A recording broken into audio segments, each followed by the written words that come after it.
Esa fue la palabra que resonó en mi mente la primera vez que alguien mencionó la vieja bodega abandonada del barrio. Infame por los rumores, las historias susurradas que se contaban en voz baja en los cafetines y mercados locales. Nadie sabía con certeza qué había pasado allí, pero todos coincidían en que algo oscuro se ocultaba entre sus muros de ladrillos rojos descoloridos. Todo comenzó una noche húmeda de julio, cuando la electricidad del ambiente hacía que cada sombra pareciera más profunda. Eran cerca de las 11 de la noche, y yo cerraba mi pequeño puesto de frutas al final del mercado. Mientras acomodaba las últimas cajas, un ruido metálico y abrupto llegó desde la dirección de la bodega. Mi corazón se detuvo por un segundo. Al principio pensé que era un gato callejero, pero ese sonido era demasiado fuerte, demasiado extraño. Me acerqué al borde de mi puesto y observé. La calle estaba desierta, iluminada solo por las débiles luces amarillentas de los postes. Entonces, una van negra sin placa se detuvo frente al portón oxidado de la bodega. Mi curiosidad se transformó en inquietud cuando vi a 3 hombres descender del vehículo. Eran corpulentos, vestidos con ropa oscura, y movían la cabeza de un lado a otro, como si temieran ser observados. Llevaban cajas grandes, envueltas en lonas negras, y al descargarlas de la van, el aire se llenó de un hedor nauseabundo. Carne podrida, químicos, y algo más indescriptible que hizo que mi estómago se revolviera. Por un momento, quise convencerme de que era basura o algún cargamento inofensivo. Pero entonces, los hombres abrieron el portón con una llave. Tenían acceso. Algo no encajaba. Mientras los observaba desde las sombras de mi puesto, oí un sonido que me heló los huesos. No eran gritos humanos. Eran aullidos, como de criaturas en agonía. Sentí un escalofrío recorrerme la espalda y supe, en ese instante, que mi vida jamás volvería a ser la misma. En las semanas que siguieron, no pude apartar la mente de lo que había presenciado. Cada martes y jueves, la misma van negra aparecía, siempre a la medianoche. Cada entrega traía nuevas cajas, herramientas extrañas y más hombres. A veces, otra van se unía al misterioso ritual, multiplicando el número de cargamentos. Pero lo más inquietante no era lo que traían, sino lo que escuchaba. Gritos, golpes, un eco persistente que hacía que mi corazón se detuviera cada vez que cerraba los ojos. Una noche, decidí que necesitaba respuestas. Con mi celular viejo en mano, me escondí detrás de unos tambos frente al mercado y esperé. Cuando la van negra llegó, mi corazón latía tan fuerte que creí que podrían oírlo. Tomé fotos con manos temblorosas. La calidad era terrible, pero lo suficiente para captar detalles, rostros, placas, las cajas que cargaban. Una de esas cajas, para mi horror, se movía sola. Algo vivo estaba adentro. Algo que no debería estarlo. Días después, uno de los hombres se presentó en mi puesto de frutas. Su mirada era penetrante, como si tratara de desenterrar secretos ocultos en mi alma. Pidió una botella de agua y se quedó ahí, inmóvil, observándome mientras bebía lentamente. Cuando finalmente se marchó, me sentí como si hubiera escapado de un depredador. Sabían que yo sabía algo. Ahora también me observaban a mí. La paranoia me consumía como un veneno lento y constante. No era solo la sensación de estar observado, era algo más profundo, algo primitivo. Veía sombras moverse en lugares donde la lógica dictaba que no deberían existir. El simple crujido de una rama al viento hacía que mi corazón saltara. Me convencía a mí mismo de que los coches con vidrios polarizados que veía en cada esquina eran casualidad, pero en el fondo sabía que no era así. Sentía sus miradas tras el vidrio oscuro, frías y calculadoras. Mi celular, ese artefacto que debería conectarme con el mundo, se transformó en mi mayor carga. Estaba lleno de fotos que no recordaba haber tomado, imágenes borrosas de calles, figuras humanas en la distancia, incluso una de mi propia sombra proyectada contra una pared que no reconocía. Intenté desecharlo, pero la idea de perderlo era tan insoportable como cargarlo conmigo. ¿Y si contenía pruebas de algo que no entendía aún? Finalmente, con la desesperación apretándome como un nudo, contacté a Carlos. Era un viejo amigo, alguien a quien había jurado no volver a ver después de nuestra amarga última conversación años atrás. Sin embargo, sabía que no tenía más opciones. Carlos ahora era detective, y aunque nuestras vidas habían tomado rumbos opuestos, su voz al otro lado de la línea fue como un ancla en el caos. Cuando le expliqué lo que ocurría, lo vi cambiar. Al principio, su expresión estaba llena de escepticismo. Podía leer en su mirada que pensaba que me estaba volviendo loco. Pero conforme le relataba los detalles, los coches, las fotos, las sombras, su rostro se transformó. Luis, esto es serio, muy serio. No te acerques más a esa bodega, ¿entiendes? Voy a organizar un operativo, pero necesito tiempo. Mientras tanto, actúa con normalidad. No hagas nada que llame la atención. Sus palabras eran reconfortantes, pero no lo suficiente para apaciguar el terror que me corroía. Esa noche, intenté dormir, pero los ecos de sus advertencias y el peso de mi miedo me mantuvieron despierto. Sentía que algo oscuro se movía fuera de mi ventana, invisible pero presente, como una presencia maligna que esperaba el momento adecuado para atacar. El operativo se llevó a cabo una semana después, bajo el amparo de la madrugada. Desde mi posición oculta, observé cómo los agentes se movían en formación, sus linternas cortando la oscuridad como cuchillos. El silencio era abrumador, roto solo por el crujir de botas contra el suelo.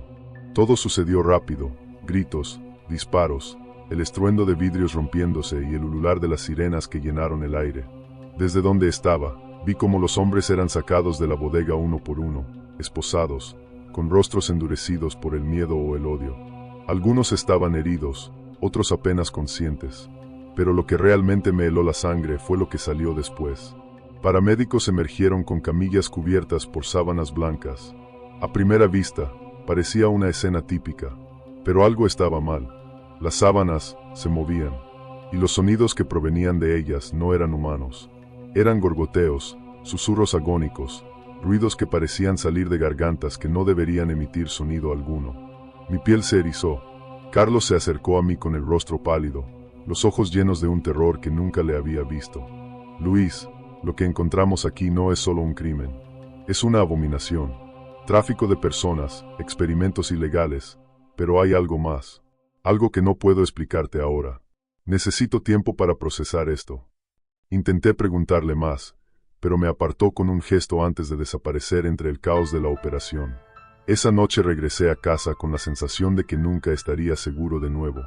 Los sueños me atormentaron, llenos de los gritos de los hombres, de las sábanas moviéndose, de los sonidos imposibles.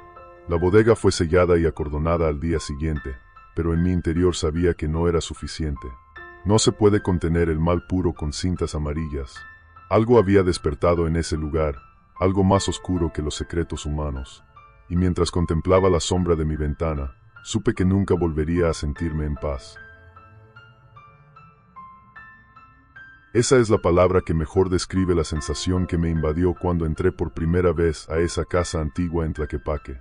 Después de mi divorcio, y con mi trabajo como maestra en Guadalajara, estaba desesperada por un cambio de aires, algo que me devolviera la esperanza. Cuando vi la casa anunciada con un precio increíblemente bajo, me pareció una oportunidad que no podía dejar pasar. La arquitectura era un sueño hecho realidad. Columnas de cantera, un patio interior lleno de promesas y paredes que parecían guardar historias de siglos. El agente inmobiliario no dejaba de destacar las maravillas del vecindario. Es el corazón del arte popular mexicano, señora, decía con una sonrisa algo nerviosa. Pero había algo en su manera de hablar que me puso en alerta, como si estuviera ocultando un detalle crucial. Y vaya que lo estaba. Ignoré mis instintos cuando noté que el precio era demasiado bueno para ser cierto. La emoción de tener mi propio espacio superó cualquier duda. Mientras recorría las habitaciones, sentía como si la casa me observara, los pasillos parecían susurrar secretos, y las sombras en las paredes tenían un movimiento apenas perceptible. Me convencí de que era mi imaginación. Una casa tan hermosa no puede tener problemas, me repetía. El patio interior fue lo que terminó de enamorarme. Ya me veía tomando café por las mañanas rodeada de flores. Sin embargo, había algo curioso. El agente evitaba fijar la vista en ciertos rincones, como si las paredes pudieran contar una historia distinta a la suya. Ignora algo curioso. El agente evitaba fijar la vista en ciertos rincones, como si las paredes pudieran contar una historia distinta a la suya. Ignor barra inversa o 00 sus pequeños titubeos y firmé los papeles con manos temblorosas, sin saber que acababa de abrir la puerta a una historia aterradora. Al mudarme, mi primer proyecto fue quitar la vieja pintura de las paredes. Quería devolverle su esplendor original. Fue así como descubrí azulejos talavera antiguos escondidos bajo capas de mugre. Era como encontrar un tesoro. Pero, al mismo tiempo, no podía ignorar la sensación de ser observada. Los vecinos también parecían curiosos, en especial una mujer mayor, doña Consuelo, que siempre me miraba con preocupación desde su jardín. Las noches comenzaron a tornarse inquietantes. Había ruidos inexplicables, pasos que resonaban en los pasillos y susurros que parecían provenir de las esquinas. Al principio lo atribuía a la estructura antigua, pero pronto se volvió evidente que algo más estaba ocurriendo. Una madrugada desperté con un olor intenso a copal. No había encendido nada. El aroma impregnó toda la casa, dejándome con un escalofrío que recorría mi columna vertebral. Fue entonces cuando las cosas comenzaron a desaparecer y reaparecer en lugares distintos. Una vela encendida apareció en el centro de la sala, aunque yo no había comprado velas.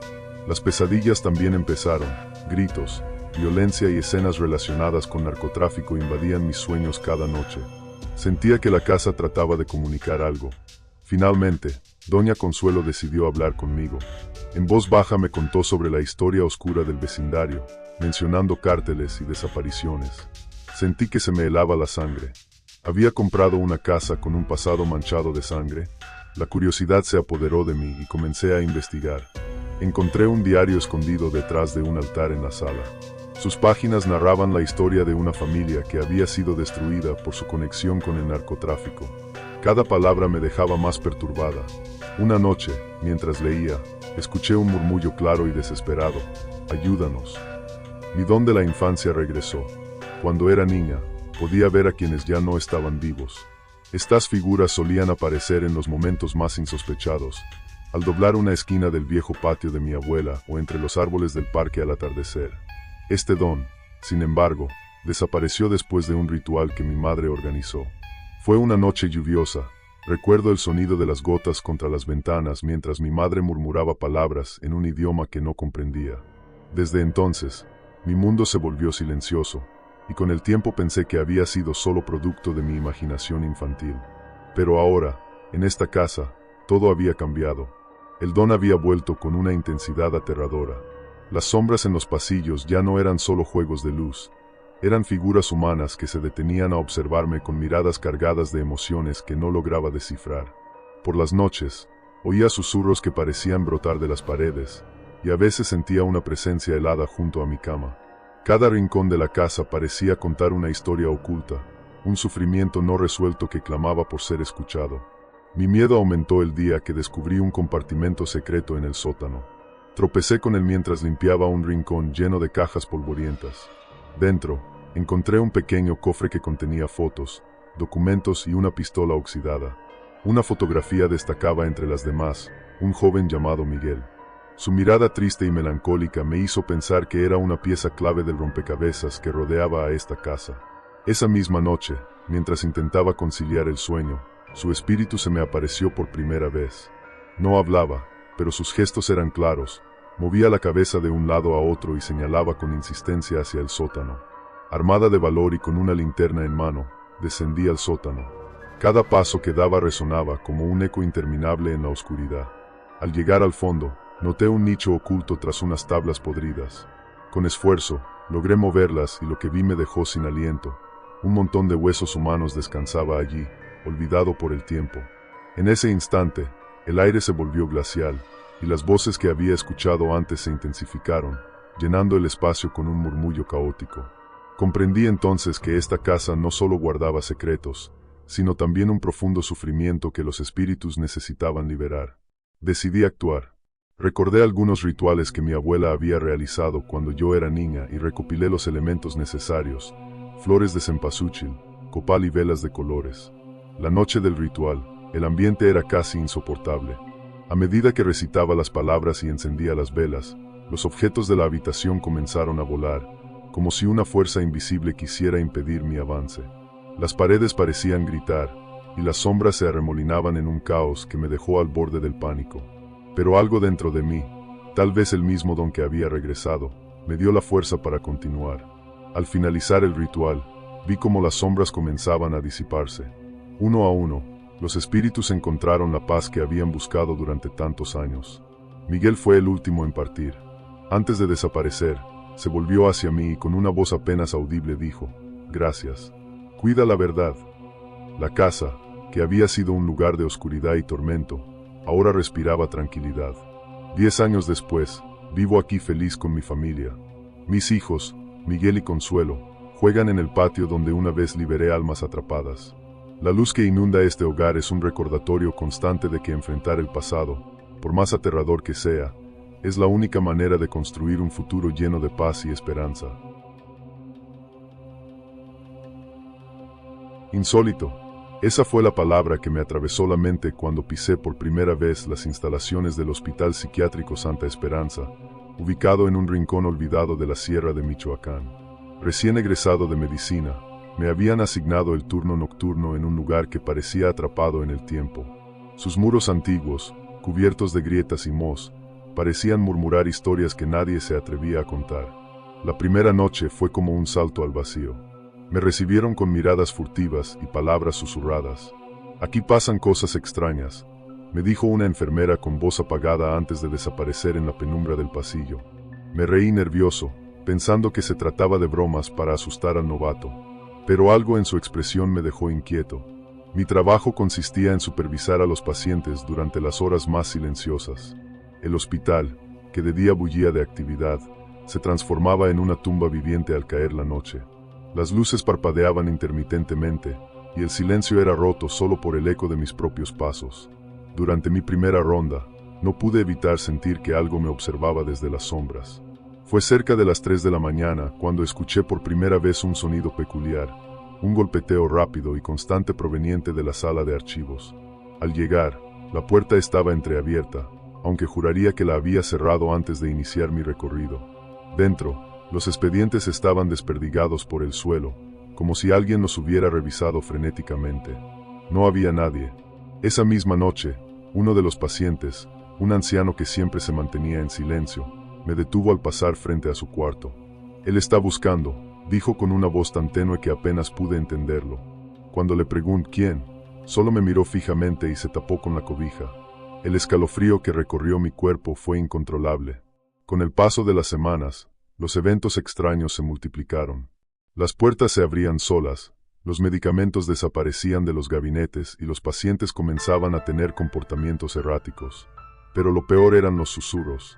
A menudo, al girar una esquina o abrir una puerta, escuchaba voces que parecían provenir de ningún lugar en particular. «Él no puede descansar», decían. No había nadie más que yo. Mi curiosidad, mezclada con el miedo, me llevó a investigar.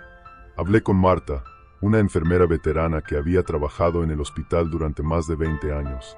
Después de mucha insistencia, me contó la historia de Arturo Valverde, un psiquiatra brillante pero atormentado que había trabajado allí en los años 70. Valverde se había obsesionado con curar a un paciente que sufría de un raro trastorno de personalidad. Pasaba noches enteras investigando y, según se decía, experimentando con tratamientos poco éticos. Un día, sin previo aviso, Arturo fue encontrado muerto en su despacho. Una sobredosis de sedantes, dictaminaron los informes oficiales. Lo más perturbador era que, desde su muerte, comenzaron los rumores. Los empleados aseguraban haber visto una figura con bata blanca recorriendo los pasillos. «El doctor Valverde sigue aquí», decía Marta, bajando la voz. «Busca algo, o a alguien». Decidí no dejarme llevar por el pánico y enfoqué mi energía en documentar los sucesos. Coloqué mi teléfono móvil grabando en varias áreas del hospital mientras realizaba mis rondas. Una noche, revisando las grabaciones, descubrí algo que me heló la sangre, una sombra alargada que cruzaba rápidamente el pasillo principal. Lo más aterrador era que en el audio se escuchaba un murmullo apenas perceptible. «¿Dónde estás?». No podía ignorarlo más. En una de mis noches libres, decidí investigar más a fondo. Me dirigí al archivo histórico del pueblo y encontré un diario personal que había pertenecido a Valverde. Las entradas revelaban su lucha interna. Hablaba de un fracaso imperdonable, un error que condenó a un inocente y su deseo de redimir su alma. En una de las últimas páginas, una frase me dejó petrificado: «Si no puedo salvarlo en vida, lo haré en la eternidad». Esa misma noche volvió a ocurrir algo que nunca olvidaré. Mientras revisaba un cuarto vacío donde se escuchaban golpes constantes, vi una figura nebulosa junto a la ventana. Parecía escribir en el aire con movimientos desesperados. Mi cuerpo se paralizó, incapaz de moverse, hasta que la figura desapareció dejando tras de sí un olor a éter. Era él. No cabía duda. Finalmente, lo entendí. Valverde buscaba algo que nunca encontró en vida. La culpa lo había atado a este mundo, obligándolo a repetir una búsqueda interminable. Decidí ayudarlo. Sabía que no podría encontrar paz hasta descubrir que lo atormentaba tanto. En mi siguiente turno, busqué en su antiguo despacho, ahora convertido en un almacén de objetos olvidados. Las estanterías crujían bajo el peso de carpetas polvorientas, cajas rotuladas con fechas pasadas, y herramientas médicas que el tiempo había dejado atrás. Una lámpara de escritorio con la pantalla rajada aún colgaba del techo, emitiendo una luz tenue que apenas iluminaba el caos. Tras horas de remover cajas, mover archivadores y deshacerme del polvo que parecía flotar eternamente en el aire estancado, descubrí un cajón oculto en el escritorio, bloqueado por una ranura disimulada. Utilicé una vieja regla que encontré entre los escombros para forzar el mecanismo, y finalmente, el cajón se deslizó con un chirrido metálico. Dentro, una carta amarillenta descansaba sobre un cuaderno de notas médicas. La carta estaba dirigida a un tal José R., uno de los pacientes de Valverde. Las primeras líneas eran formales, pero pronto se volvían caóticas, con palabras tachadas y manchas de tinta, como si el doctor hubiera vacilado en cada frase. Al leerla, descubrí la verdad. Valverde había cometido un error fatal durante un tratamiento experimental. Su desesperación estaba clara. Lo siento, escribía una y otra vez, pero encontraré una manera de corregir esto. El tratamiento había sido un intento por salvar a José R. de una enfermedad terminal, pero los efectos secundarios lo llevaron a la muerte. La carta nunca fue enviada, quedando atrapada como un testigo silencioso del tormento de Valverde. Esa noche, decidí que no podía guardar aquel secreto. Llevé la carta a la sala de registros, un lugar donde los ecos parecían resonar más fuerte que los propios pasos. El aire allí siempre tenía un toque glacial, como si el tiempo estuviera congelado. Me coloqué en el centro de la sala, rodeado de expedientes que narraban las vidas de cientos de pacientes, y leí en voz alta el contenido de la carta. Cada palabra retumbó en el silencio sepulcral, como si el hospital mismo estuviera escuchando. Por un momento, todo se detuvo. El aire se volvió denso, casi asfixiante, y el sonido de mi respiración era lo único que rompía el silencio. Entonces, una brisa helada atravesó el pasillo y una voz susurrante llegó a mis oídos. Gracias. Era como un eco suave y distante, pero cargado de una emoción que nunca había experimentado, alivio. A partir de esa noche, los eventos extraños comenzaron a disminuir. Los susurros que antes me acechaban en los turnos nocturnos cesaron. Las puertas, que parecían abrirse solas en los momentos más inesperados, se mantuvieron cerradas. El ambiente opresivo que había convertido el hospital en una cárcel emocional se disipó lentamente. Era como si una sombra invisible hubiese abandonado el lugar. Aunque sabía que Arturo Valverde había encontrado algo de paz, la experiencia dejó una marca imborrable en mí. Dejé el trabajo semanas después, incapaz de continuar en un lugar donde la línea entre lo tangible y lo espiritual se había desdibujado tan profundamente. Sin embargo, aquella vivencia me acompaña hasta el día de hoy. A veces, en la quietud de la noche, cierro los ojos y revivo los pasillos oscuros del hospital. Pero ahora, en esos sueños, no hay más angustia, solo un eco lejano de gratitud. Así termina mi historia, una que nunca contaría en una reunión familiar ni compartiría sin ser tomado por loco. Sin embargo, espero que la encuentren tan fascinante como aterradora. La pregunta que queda flotando en el aire es esta: ¿cuánto de lo que hacemos en vida puede atarnos para siempre? Tal vez, solo tal vez, no todos los errores se olvidan al morir. Tal vez algunos, como Arturo Valverde, siguen buscando redención más allá del fin. Hoy, como siempre, vamos a llevarte al límite de lo que decides creer, de lo que tus experiencias permiten aceptar como real. Pero recuerda, lo que para ti es imposible, es la realidad de alguien más. Relato 1. El artefacto encantado. Todo empezó con un aparato diminuto, una bocina que parecía inofensiva. Solo un dispositivo moderno, pensé, pero pronto descubriría que traía consigo algo más. Fue mientras escuchaba relatos sobre duendes y hadas en un jardín, un tema que me fascinaba, cuando noté algo extraño. El volumen subía y bajaba sin que nadie lo tocara, y aunque intenté ignorarlo, un pequeño sonido al activarse el control táctil delataba algo perturbador. No estaba sola en casa. Esa noche, El relato se detuvo abruptamente y comenzó a sonar música. Lo atribuí a un fallo técnico, pero semanas después, mientras visitaba un museo dedicado a los duendes en Hidalgo, una persona desconocida se me acercó directamente. «Tú traes uno contigo». El frío me recorrió el cuerpo. Hice lo que me recomendaron, dejé dulces y monedas como ofrenda, pero el miedo nunca me abandonó. Desde entonces, en cada viaje, llevo conmigo una campanita colgada en mi auto. A veces, en el silencio de la carretera, puedo escucharla tintinear, como un eco lejano de algo que no quiero recordar. Relato 2. La visita del vampiro. Mi bisabuela tenía 15 años cuando algo cambió para siempre. Vivía en una casa grande con un patio central, en una época donde las noches eran tan oscuras que la luna era la única luz.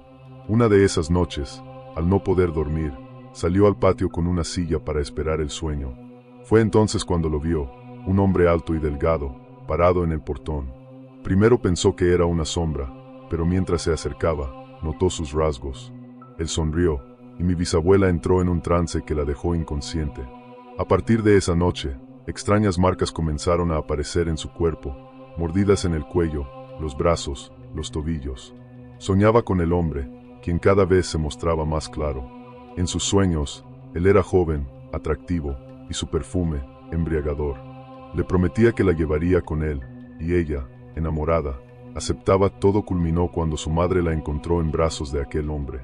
Él, al ser descubierto, saltó la barda como si fuera un animal, dejando un rastro de confusión y horror en el aire. Sus ojos brillaban como brasas encendidas, y su respiración, entrecortada, se asemejaba al sonido de un viento gélido que silba en la oscuridad. Nadie sabía de dónde había salido ni cómo era capaz de desaparecer con tal rapidez. La comunidad quedó perpleja, y los murmullos sobre un ser inhumano comenzaron a rondar como un eco en los días siguientes. Mi bisabuela fue llevada con una curandera conocida en la región, una mujer cuya sabiduría se transmitía de generación en generación. Al inspeccionarla, la curandera exclamó con voz grave: «Ha sido tocada por algo oscuro, algo que no pertenece a este mundo». Con un ritual que mezclaba hierbas como ruda, romero y copal, acompañado de cánticos que parecían susurros antiguos, lograron expulsar lo que ella llamó la sombra del vampiro.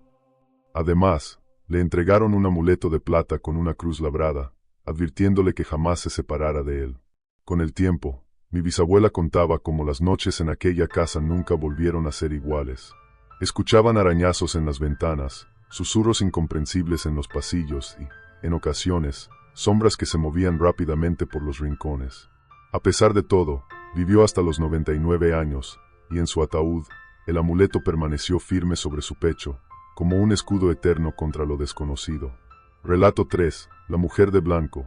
En Nicaragua, el calor de la noche es sofocante, pero el verdadero peso recae en los misterios que surgen cuando todo queda en silencio.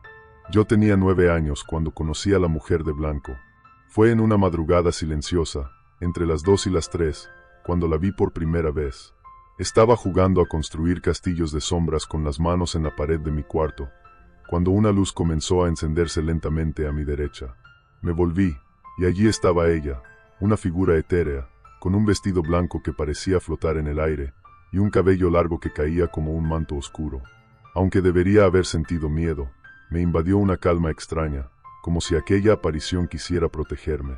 Recuerdo que extendió una mano, pero no para tocarme, sino como un gesto de advertencia. Permanecí inmóvil, y en un abrir y cerrar de ojos, desapareció, dejando tras de sí un aroma a jazmín y una sensación de desasosiego. Con el tiempo, mi madre reveló los secretos que envolvían nuestra casa. Decía que las sillas a menudo se mecían solas, como si una presencia invisible estuviera en ellas. Las llaves del grifo giraban inexplicablemente, dejando correr el agua en las noches más silenciosas, y desde el fondo de la casa a veces se escuchaban voces apagadas que llamaban nuestros nombres. Lo más sorprendente fue encontrar una vieja fotografía de mi tatarabuela. Allí estaba ella, con el mismo vestido blanco y la misma mirada. Su imagen parecía mirarnos con una mezcla de dulzura y advertencia, como si velara por nuestra seguridad. Años después, mientras arreglábamos la casa, encontramos en el sótano un viejo baúl cerrado con candado. Dentro, hallamos un diario y una medalla grabada con símbolos extraños.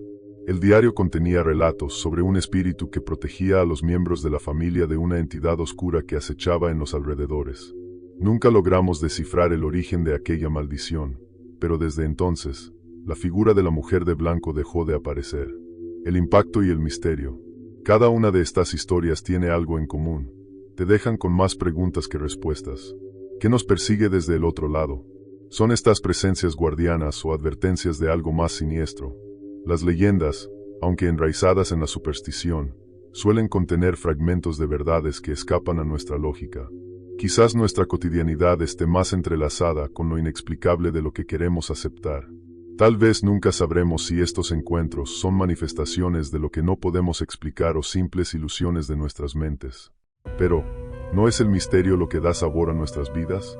Y quizás, como decía mi bisabuela, algunas cosas es mejor no entenderlas del todo.